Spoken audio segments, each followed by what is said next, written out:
I welcome you all for today's session. I'll answer your questions first. From Dubai, Saroj has asked, Swamiji, I'm attending your session for the first time. My question is, who comes first, guru or parents? Thanks. The question is very important. I am attending your session for the first time. My question is, who comes first, guru or parents? Listen, even parents, they are parents only when you are given birth. After that, they are needed in your life only as guru. Understand? Even parents are needed in your life only as guru. After they give birth, the job of the parent is done. Bringing you up properly is job of the guru in the parents. So, the question, who comes first? Guru or parents? Literally the parents come first. Actually, guru comes first. If you take this letter, see, if you take this question, as per letter, parents come first. But as per spirit, guru comes first. Understand? Whether you want to take this question as per letter or spirit is up to you. Even parents have to come as guru. Even guru has to play the role of the parent. It is actually both. But ultimately, parent cannot play the complete role of guru by giving enlightenment. Guru can play the complete role of the parent and give you enlightenment also.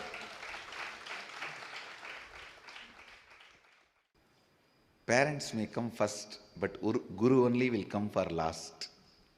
Understand? Parents may come first, but only guru can come last.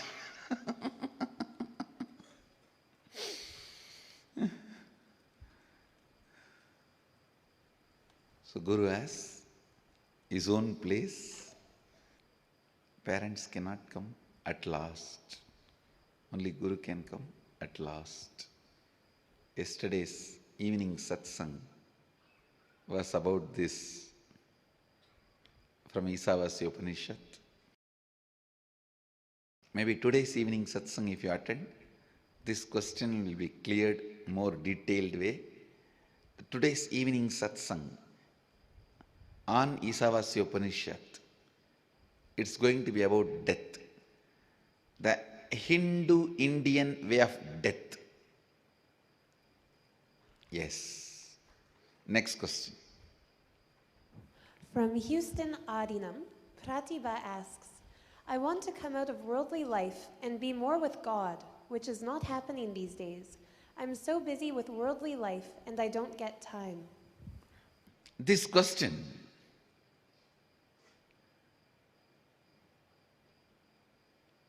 I want to come out of worldly life and be more with God, which is not happening these days. Please understand.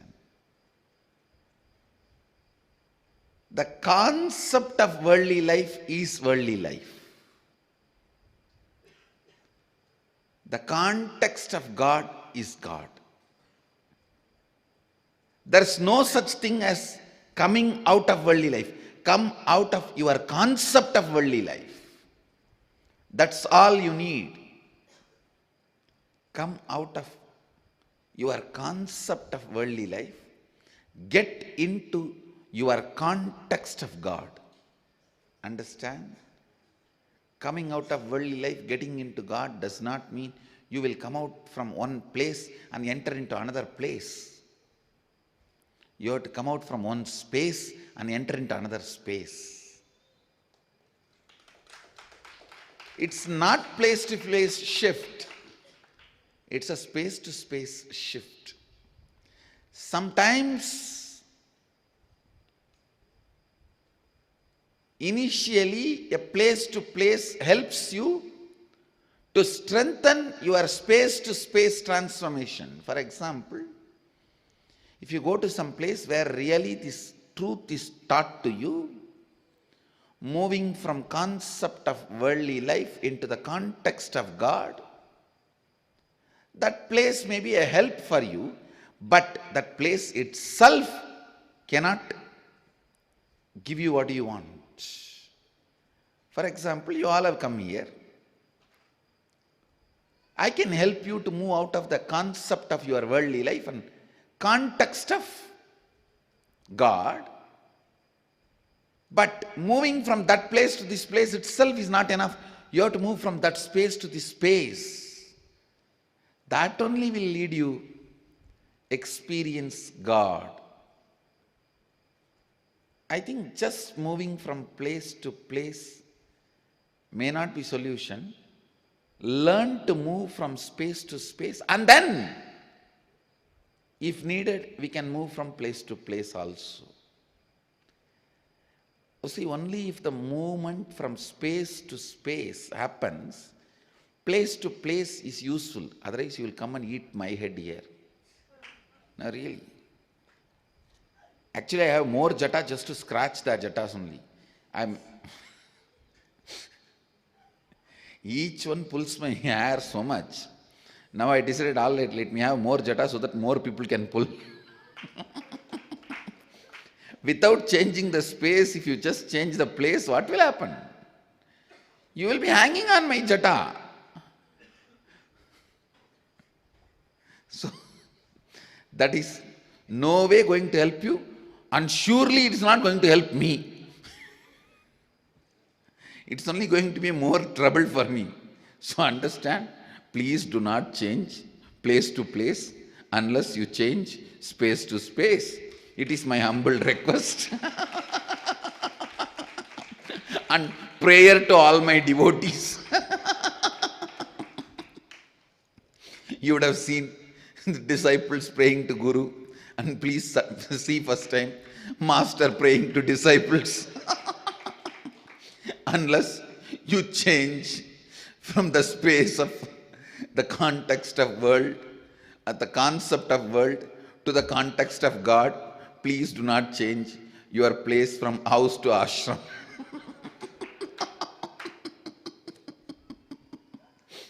It is my humble prayer to all the devotees through the Pradibha of Houston Adinam.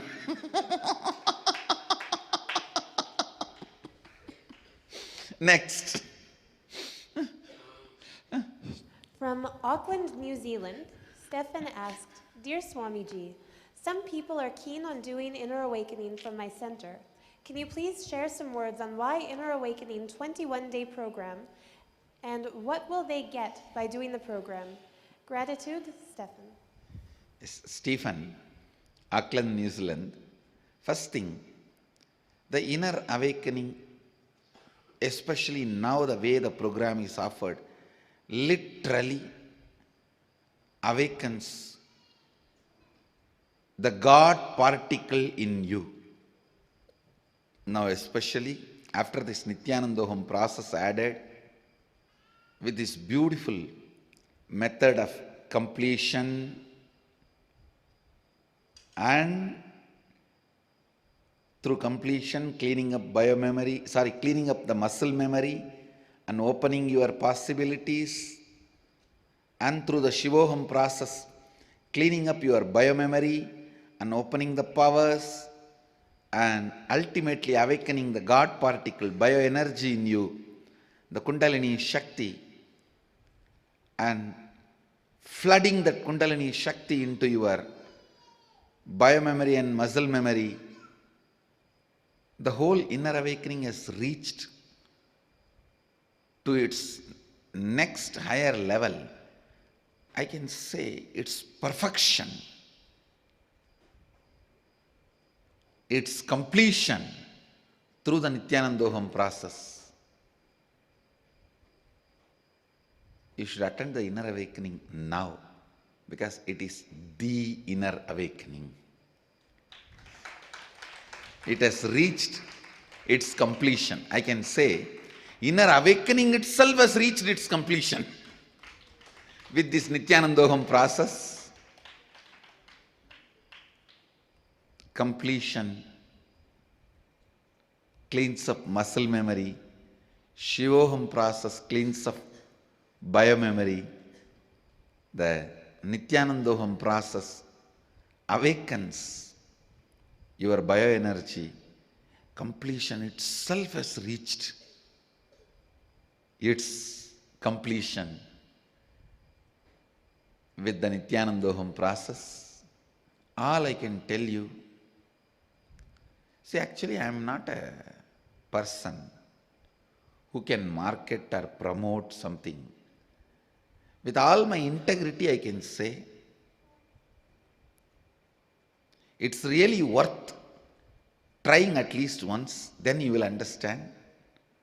And you will never feel you wasted your time or money or your energy. That much I can guarantee you. That much I can guarantee you.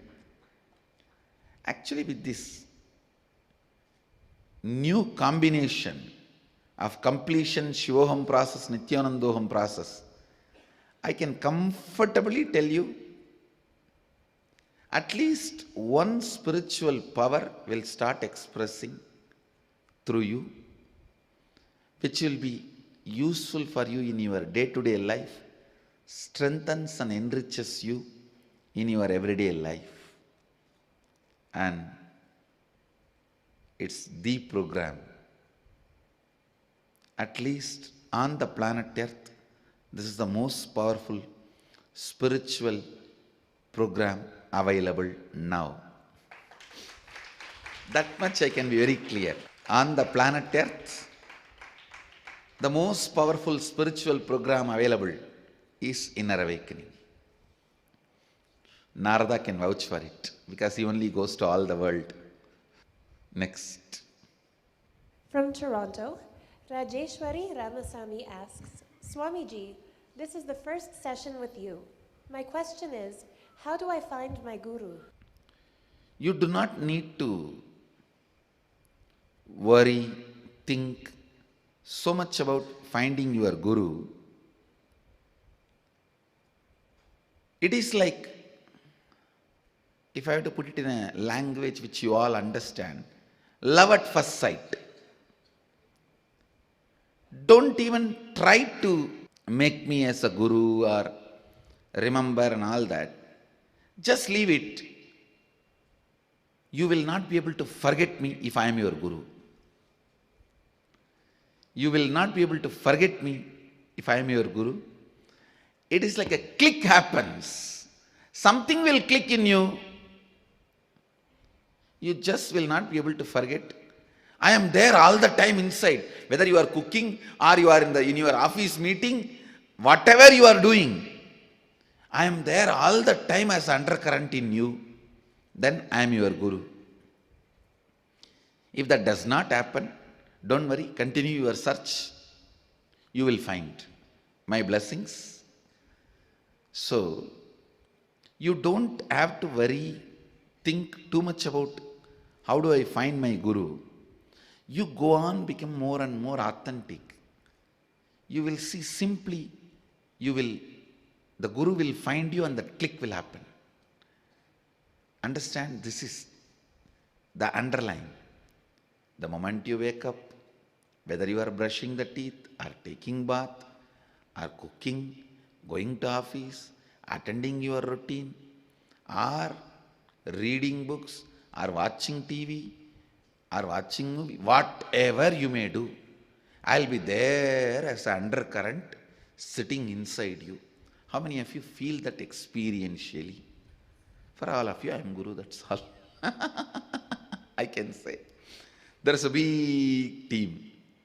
So, you don't have to think, plan, nothing. It'll just click. It'll just click. So, in your language, you call it falling in love. I say, raising in love. It'll just happen. It'll just happen. Rajeshwari, I bless you. It'll happen to you now. My blessings. From New York Center, Dear Swamiji, I heard you say not having time is one of the worst forms of poverty. Also heard you say in Abundance webinar that not having time is just because of your deep boredom and tiredness. I feel like I don't have any time because I'm constantly so busy doing so many things, so I'm not seeing where the boredom or tiredness comes in. Please clarify for me. Thank you. Actually, one of the biggest problem the humanity is going to face in next 5 years is not HIV, AIDS or population or terrorism. No. One of the biggest problem humanity is going to face in next 5 years is deaths due to boredom and tiredness. Whatever you want to give, people don't want to live anymore. They are bored. Give them pizza, they are bored. Okay, provide them all the varieties of sex. No, they are bored. Pornography, they are bored. Entertainment, bored. Alcohol, bored. Drugs, bored.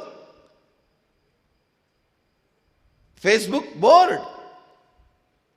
TV, bored. This is one of the biggest problem humanity is going to face within next 5 years. Understand? Feeling bored means denying your life, denying the possibilities of your space and time meeting. It is a very important truth.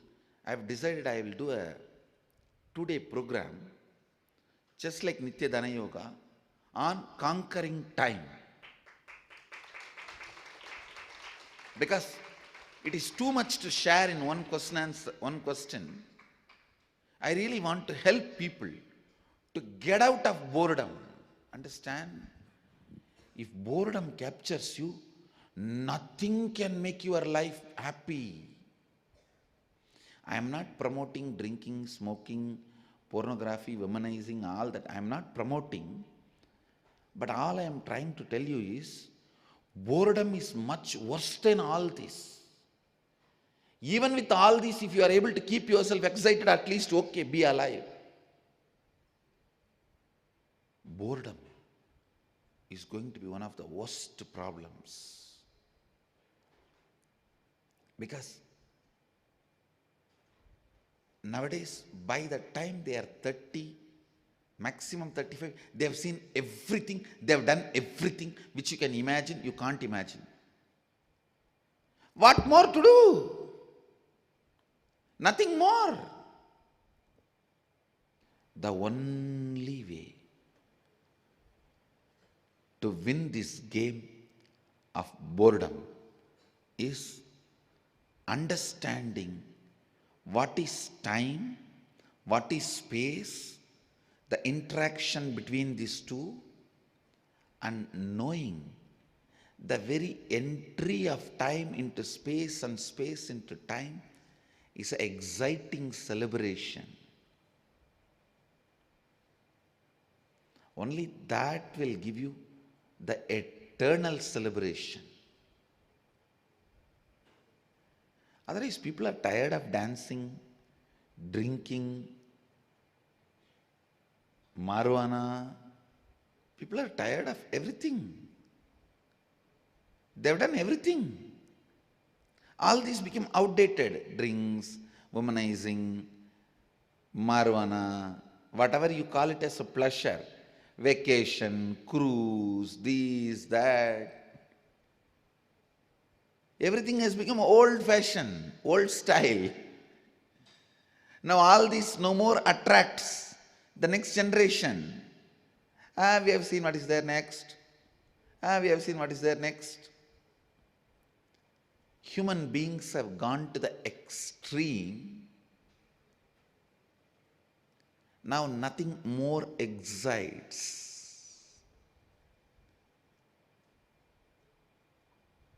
I am not even looking at 10 years. I am looking at next 5 years. The grand collapse of human civilization due to boredom. Understand? The human civilization is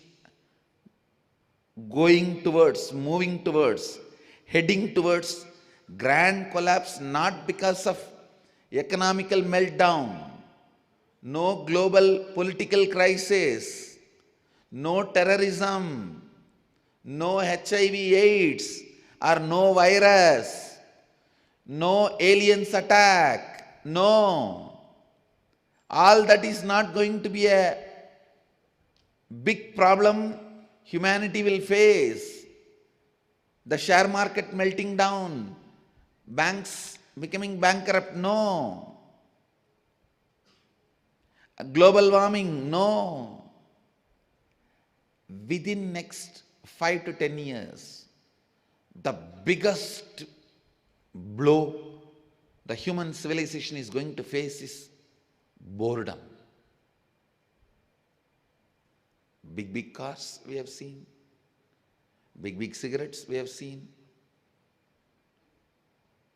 varieties of drugs we have seen, multiple varieties of sex we have seen, pornography we have seen, all vacation, cruise, this food, this drink, that drink, we have seen.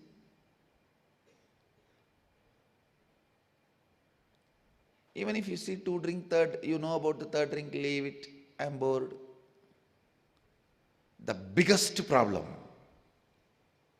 is going to be inability to handle boredom. Human civilization will collapse due to boredom if we don't teach people to conquer time. It is time people learn the science of conquering time, so that the constant excitement, joy, celebration, looking forward to life, having hope on life, joy. You see, something has to pull you towards the future. You can't always be pushed from the past. See, being pushed from the past is dragging your life. Something has to pull you from the future. Only then you will run with excitement. Please understand, being pushed by the past, being pulled by the future, there's two big difference. Pushed by the past, you will be moved.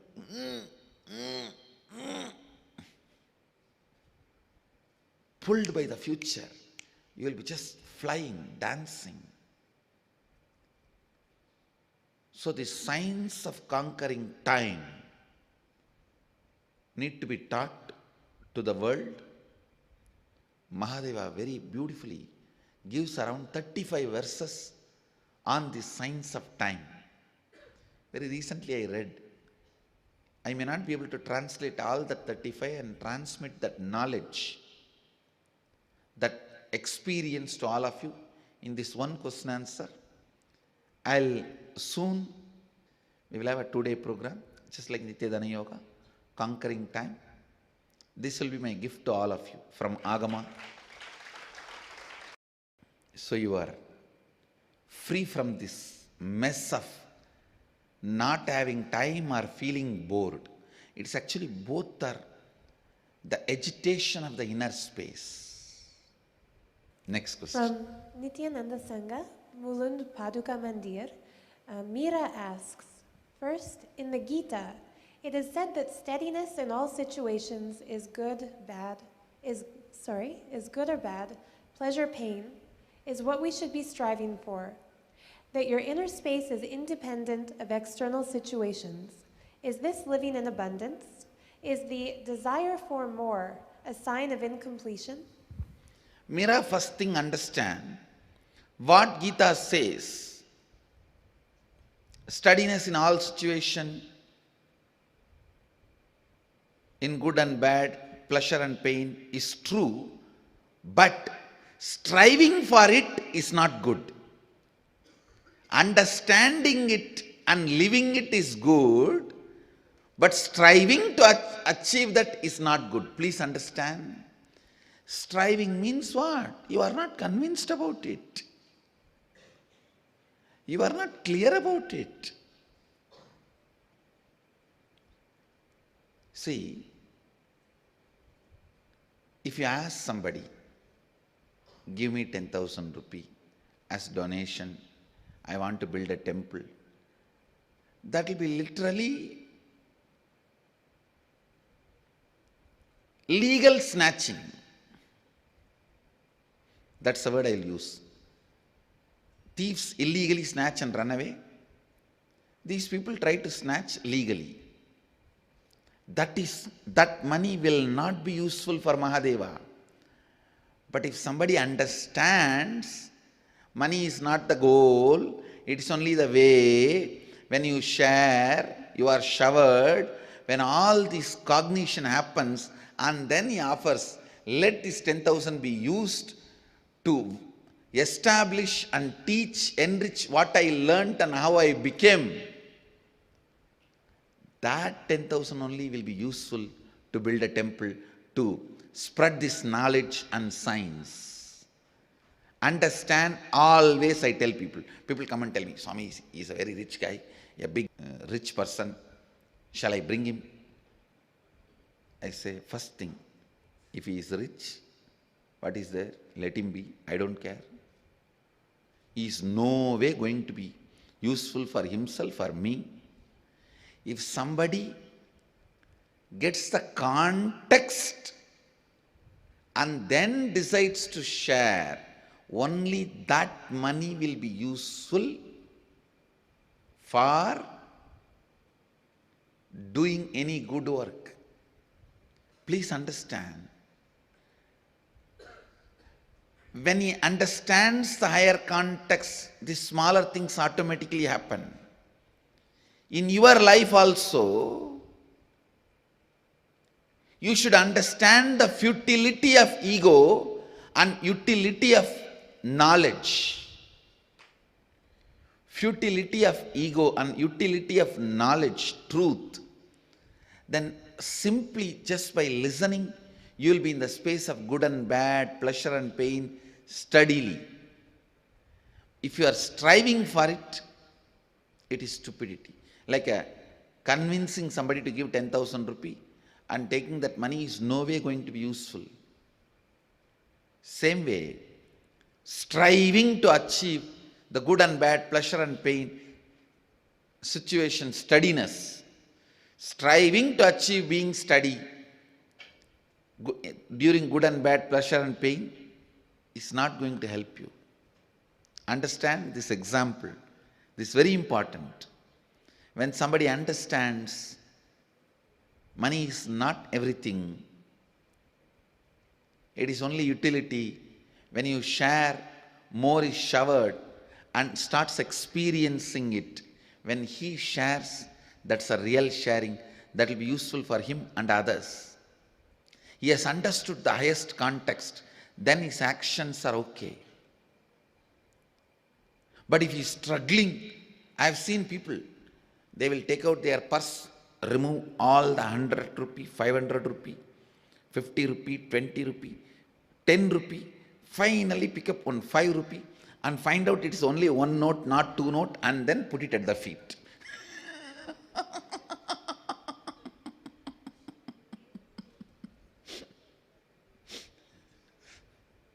Understand? I have seen the givers like that. I have seen, no, I am not disrespecting. I am saying, you will be, if you are trying to practice steadiness during pleasure and pain and good and bad, you will be like that person only, opening the purse, moving all the 1,000 rupee note, 500 rupee note, 100 rupee note, and 50 rupee note, 20 rupee note, 10 rupee note, and finally 5 rupee, because below 5 rupee nowadays it is not available in the society really. And you pick up that 5 rupee, not only that, after picking up that 5 rupee, just find out, make sure it is only one note, not two note. And then tatak with a big sound. You will be like that only. Understand, the striving is the bad word in your question. Your whole question is great, but that word striving is the bad word. Gita says, yes, steadiness in all situations of good and bad, pleasure and pain is right. But that should be lived, not to be strived. It should become a simple understanding. So, your next question is, desire for more is a sign of incompletion. No. Neither content is sign of completion, nor the desire for more is incompletion. The context, why you are asking for more, or why you are content. If you are content because you don't want to take more responsibility, it is incompletion. You are asking for more because you want to enrich the world, it is completion. The why decides whether it is completion or incompletion, not what. What do you want does not decide whether you are in the space of completion or incompletion. Why you want or don't want decides whether you are in the space of completion or incompletion. I should say the best context is, have everything, share everything. Have everything, share everything. Is the space of completion. Next. From Dallas Dwarka, Ghanshyam asks, in one of your previous satsangs videos, I heard you saying that being poor can give you lots of wisdom, and that even you learned lots during your 9 years of being poor. How can someone manage such an experience? Please understand, I never said being poor can give you lots of wisdom. Living in aparigraha can give you lots of wisdom. Means, living with minimal things. I never uttered a word being poor. Look through the whole satsang. Living with minimal things gives you lots of wisdom. During my 9 years of Parivraj Yatra, I lived with minimal things or nothing, no things. But I was never poor. Understand? There's a big difference between these two. You want and you don't have is poverty. You don't want and you don't have is living with minimal things. You don't want, you may not have is living with minimal things. Understand, there is a big difference. In my case, I lived with minimal things. Even now in my personal life, I live with minimal things. See, all these are the responsibility I have taken up. For the sake of Sangha, all this thrown, everything, is to respect the dharma for which I stand up. The concept for which I am dedicating my life. The truths which I am radiating. For that, understand, here, individual is not celebrated by this throne. A energy, a concept, a truth is celebrated by this throne.